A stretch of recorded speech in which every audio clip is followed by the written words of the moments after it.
Hello guys, welcome to my channel. आज की video में हम स्टार्ट करते हैं हमारा टॉपिक कंडीशनल कन्वर्जेंस और इस पर बेस्ड कुछ हमारे न्यूमेरिकल्स। देखिए, कंडीशनल कन्वर्जेंस क्या होती है। कंडीशनल नाम से ही क्लियर हो रहा है कि कुछ ना कुछ कंडीशन लगी होगी। देखिए क्या होगा इसमें। कंडीशनल कन्वर्जेंस का मीनिंग ये है, एक सीरीज को सीरीज क्या है, summation n is equals to 1 to infinity an is said to be conditional convergent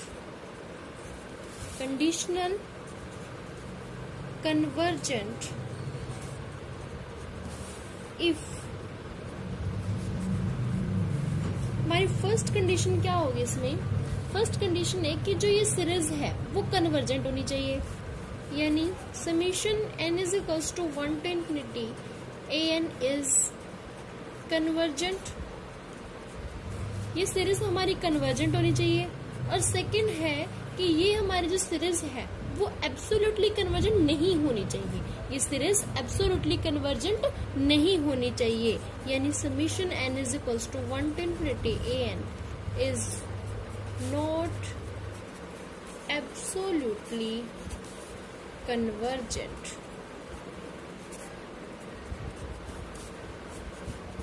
जो मोड होगा does not converge. For example, हमारे पास एक सीरीज है summation n is equals to 1 to infinity -1 raise to the power n -1 1 upon n। यानी ये किस तरह की सीरीज है आपके पास, -1 +1 -1 upon 2 +1 upon 3 -1 upon 4 +1 upon 5 up to 100। ठीक है, ये आपके पास एक सीरीज है। ये सीरीज लेबनिज टेस्ट से कन्वर्जेंट है। इस सीरीज को हम लेबनिज टेस्ट से हम कन्वर्जेंट प्रूव कर सकते हैं, क्योंकि लेबनिज टेस्ट की फर्स्ट कंडीशन के अकॉर्डिंग ये एक डिक्रीजिंग सीक्वेंस है। ठीक है, इसकी जो टर्म्स है वो डिक्रीजिंग ऑर्डर में है। और सेकंड कंडीशन के according limit n tends to infinity an यानी 1 upon n, limit n tends to infinity 1 upon n 1 upon infinity. ठीक है, तो ये क्या होगा आपके पास 0। तो दोनों ही कंडीशन एग्जिस्ट करती है। तो लेबनिज टेस्ट के अकॉर्डिंग ये जो सीरीज है आपके पास वो है कन्वर्जेंट। ये सीरीज हमारी कन्वर्जेंट है लेबनिज टेस्ट के अकॉर्डिंग। बट अगर हम इसके एब्सोल्यूट कन्वर्जेंस को चेक करते हैं, यानी summation n is equals to 1 to infinity -1 raise to the power n -1 1 upon n। अगर हम इस पर मोड अप्लाई करते हैं, एब्सोल्यूट कन्वर्जेंस में हम मोड अप्लाई करते हैं, तो ये जो वैल्यू है ये तो हमारी पॉजिटिव ही हो जाएगी, क्योंकि -1 की पावर कुछ भी करेंगे वो नेगेटिव या पॉजिटिव आएगी। तो मोड अप्लाई करने के बाद वो पॉजिटिव ही हो जाएगी। तो ये हमारी पॉजिटिव वैल्यू, -1 की पावर कुछ भी करेंगे तो हमारे पास वैल्यू क्या आएगी, 1 ही आएगी मोड अप्लाई करने के बाद। और यहाँ पर है 1 अपॉन n, यानी मोड ऑफ 1 अपॉन n। ठीक है, और मोड ऑफ 1 अपॉन n यानी 1 + 1 अपॉन 2 + 1 अपॉन 3, सभी टर्म्स हमारी क्या हो जाएंगी, पॉजिटिव। ठीक है, अब अगर हम इसको चेक करते हैं बाय पी टेस्ट के अकॉर्डिंग, अगर यहाँ पर जो p की वैल्यू है वो क्या है, इक्वल टू 1 है, और अगर p की वैल्यू इक्वल टू 1 है तो हमारी जो ये सीरीज है वो, ये सीरीज जो है वो एक डाइवर्जेंट सीरीज है। तो लेबनिज टेस्ट के अकॉर्डिंग ये सीरीज हमारी कन्वर्जेंट सीरीज है, बट ये हमारी एब्सोल्युटली कन्वर्जेंट सीरीज नहीं है, क्योंकि यहाँ पर पी टेस्ट जब हमने इस पर अप्लाई किया तो ये सीरीज हमारी डाइवर्जेंट आई। तो इस सीरीज को हम कहेंगे सेमी कन्वर्जेंट या फिर कंडीशनली कन्वर्जेंट सीरीज।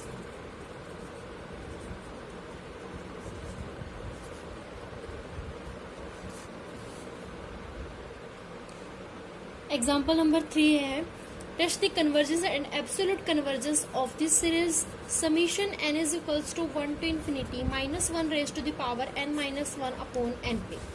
ठीक है, अब हमें इस सीरीज की कन्वर्जेंस और एब्सोल्यूट कन्वर्जेंस को चेक करना है। हम सबसे पहले एब्सोल्यूट कन्वर्जेंस को चेक करेंगे, क्योंकि हमारे पास एक थ्योरम है 5.5.1। इसके accordingly every absolutely convergent series is convergent, यानी अगर कोई सीरीज एब्सोल्यूट कन्वर्जेंट है तो वो सीरीज हमारी कन्वर्जेंट सीरीज भी होगी। तो पहले हम क्या करेंगे, एब्सोल्यूट कन्वर्जेंस को चेक करेंगे। अब एब्सोल्यूट कन्वर्जेंस कैसे चेक करते हैं, जो भी हमारे पास सीरीज होती है उस पर हम पहले मोड अप्लाई करते हैं। तो mod of -1 raise to the power n-1 upon np, ठीक है, इसे हम लिख सकते हैं summation n is equals to 1 to infinity mod of an, ठीक है, where an is equals to -1 raise to the power n-1 upon n raise to the power p, ठीक है। अब यहाँ पर -1 raise to the power n-1 है, जब हम इस पर मोड अप्लाई करेंगे तो वैल्यू क्या आएगी हमारे पास, हमेशा ही 1। तो यहाँ पर हमारे पास क्या है, ये तो 1 हो गया और ये है n raise to the power p। अब यहाँ पर इस सीरीज की कन्वर्जेंस और डाइवर्जेंस किस पर डिपेंड करती है, अगर हम इस पर p टेस्ट अप्लाई करेंगे तो यहाँ पर p की वैल्यू पर डिपेंड करती है इस सीरीज की कन्वर्जेंस और डाइवर्जेंस। यानी कि देखेंगे कि अगर आपके पास p की वैल्यू जो है वो ग्रेटर देन 1 हुई तो गिवन सीरीज क्या होगी, convergent. The given series is convergent if p greater than 1 and divergent if p less than equal to 1।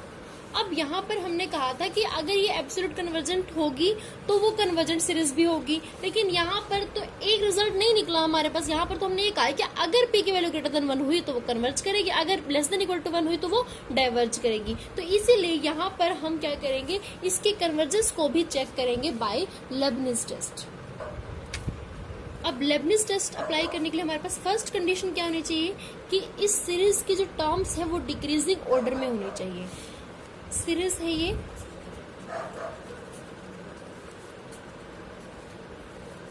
ठीक है, ये टर्म्स हमारी डिक्रीजिंग ऑर्डर में होनी चाहिए, यानी an+1 less than equal to an। देखिए यहाँ पर अगर इसको हम ये लिख सकते हैं, क्योंकि 1 की पावर कुछ भी करें तो 1 ही रहेगा। 2p जो है वो ग्रेटर देन होगा किससे, 1 raise to the power p, ठीक है। p जो है आपके पास क्वेश्चन में गिवन है कि p की वैल्यू जो है वो ग्रेटर देन 0 है। अगर p की वैल्यू ग्रेटर देन 0 है तो 2 raise to the power p greater होगा 1 raise to the power p से, ठीक है। और अगर हम इसका रेसिप्रोकल करेंगे तो 1/2 raise to the power p less than 1 raise to the power p, ठीक है, 1/1 raise to the power p ये होगा। अगर हम इसका रेसिप्रोकल करते हैं तो ये उल्टा हो जाता है, यानी कि अगर पहले ये बड़ा है तो बाद में रेसिप्रोकल करने के बाद हमारे पास ये टर्म हमारी छोटी हो जाती है।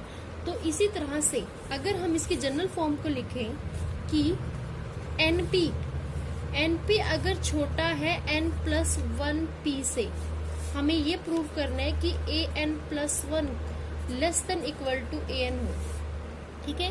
ये an है, ये n+1।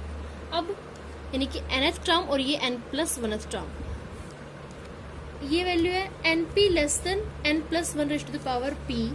अगर हम इसका रेसिप्रोकल करेंगे तो n raise to the power p greater होगी 1/n+1 raise to the power p से। तो यहाँ से हमारे पास क्लियर होता है कि ये जो है ये एक डिक्रीजिंग ऑर्डर में है, ये सीरीज हमारी जो टर्म्स है ये डिक्रीजिंग ऑर्डर में है। अब यहाँ पर हम इसे कहेंगे bn और ये है आपके पास bn+1। यहाँ पर हमने इसको bn और bn+1 क्यों कहा है, क्योंकि जब हमने इसकी एब्सोल्यूट कन्वर्जेंस को चेक किया था तो इस पूरी सीरीज को हमने क्या माना था, an।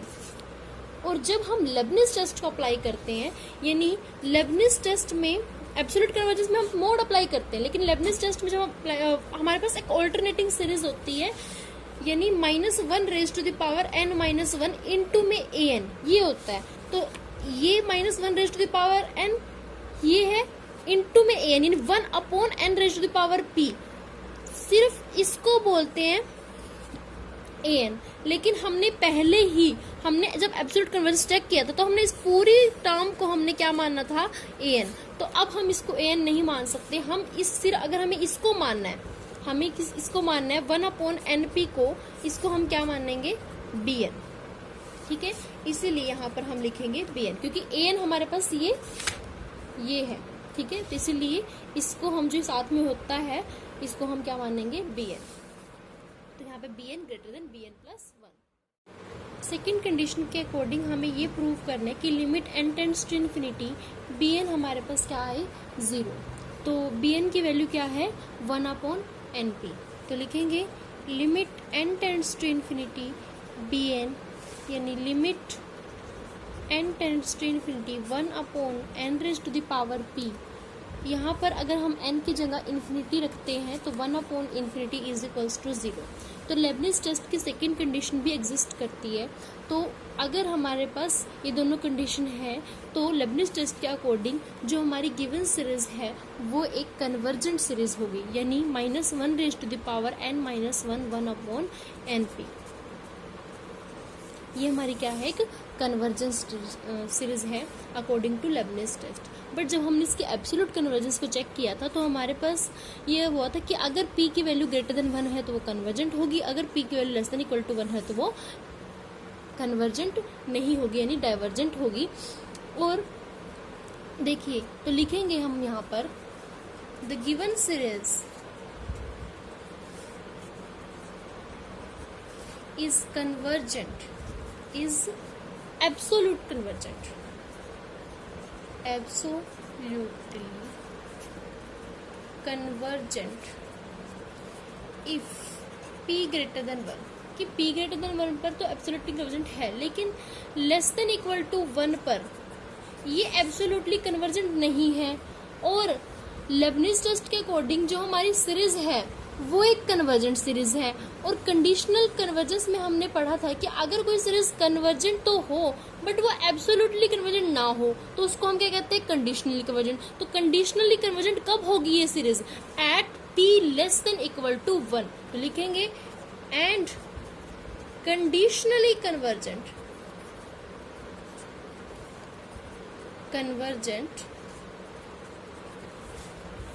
If p less than equal to 1।